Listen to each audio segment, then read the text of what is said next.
अस्सलामुअलैकुम रहमतुल्लाह। मैं हूं मियां इरफान खालिद, डिस्ट्रिक्ट राजनपुर से। आज 23 जनवरी 2022 है और इस वक्त हम अपनी पिकनिक पर काश्त जो है गंदम उसके फील्ड में मौजूद हैं। इस वक्त ये जो है ये 42 इंच के रेस बेड के ऊपर काश्त है। 27 अक्टूबर 2021 को इसकी सोइंग की गई थी और उसके बाद अब तक इसको टोटल 3 पानी लग चुके हैं और इस वक्त तक अभी इसको किसी किस्म का कोई परचेज़ इनपुट इस्तेमाल नहीं हुआ। ना ही इसके नीचे कोई डीएपी डाली गई है, ना इसको कोई यूरिया का स्प्रे किया गया और ना ही किसी किस्म का यूरिया का फ्लड इरिगेशन की गई है। तो अभी तक इसके ऊपर किसी किस्म का कोई परचेज़ इनपुट इस्तेमाल नहीं हुआ और इसके जो वाटर चैनल्स थे उसके अंदर उसकी एक साइड के ऊपर हमने कैनोला की इंटरक्रॉपिंग की थी और इस वक्त आपको फील्ड के अंदर नज़र आ रहा होगा। तो ये कैनोला इस वक्त फ्लावरिंग के ऊपर है और बहुत अच्छी अल्हम्दुलिल्लाह फ्लावरिंग है। और ख़ास बात जो इसमें देखने में आ रही है वो ये कि कैनोला की जो ग्रोथ है वो अनबिलीवेबल है।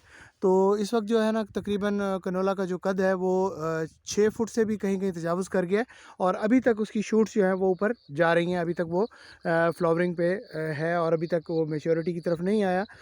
तो ये हैरानकुन सूरत हाल है, वरना अमूमी तौर पे हमारे एरिया के अंदर जो कैनोला होता है वो ज़्यादातर जो है वो 4 से 5 फुट तक उसका कद जाता है। लेकिन इस तरह की कंडीशन कहीं भी नज़र नहीं आ रही। जहाँ पे ये देखें, अभी अब मैं करीब से दिखा सकूँ तो ये देखें कुछ तो ऐसे हैं पौधे जिसका कद जो है ना वो बहुत ज़्यादा है और उसी हिसाब से इनके ऊपर फ्रूटिंग भी उसी हिसाब से बहुत ज़्यादा आ रही है।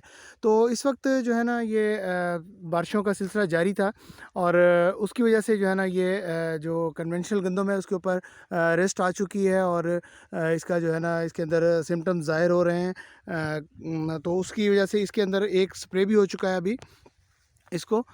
लेकिन ये है कि जबकि दूसरी तरफ हमारी जो पिकनिक पर काश्त गंदम है इसको अल्हम्दुलिल्लाह अभी तक किसी किस्म का कोई स्प्रे नहीं हुआ और ना ही अभी तक कहीं कोई रेस्ट के सिम्टम जो है वो हमें नज़र आ रहे हैं। ये जो कन्वेंशनल हमारी गंदम है इसके ऊपर 1 बोरी डीएपी, 2 बोरी यूरिया, 1 बोरी पोटाश ये इस्तेमाल की जा चुकी है। इसके अलावा इसको 2 बार जो है ना लिक्विड जिंक और माइक्रो न्यूट्रिएंट जो है ना वो भी इसको अप्लाई किए गए हैं और इसके अलावा इसको चौड़े पत्तों वाली स्प्रे और वीडीसाइड जो है वो हो चुकी हैं और इसके अलावा रेस्ट के लिए एहतियाती तौर पे जो है ना एक स्प्रे हो चुकी है और अभी भी इसको जो है ना वो सिम्टम्स नज़र आ रहे हैं। तो होपफुली एक स्प्रे और भी करनी पड़ेगी हमें इसके ऊपर। जबकि ये दूसरी तरफ अगर हम कैनोला इसके अपना पिकनिक वाले फील्ड में आ जाएँ तो अल्हम्दुलिल्लाह यहाँ पे ऐसी कोई सूरत हाल नज़र नहीं आ रही फ़िलहाल। अल्हम्दुलिल्लाह सूरत हाल बहुत हौसला अफ़ज़ा है। मज़ीद इंशाल्लाह आपको अपडेट करते रहेंगे। बहुत शुक्रिया। मियां इरफान, डिस्ट्रिक्ट राजनपुर से।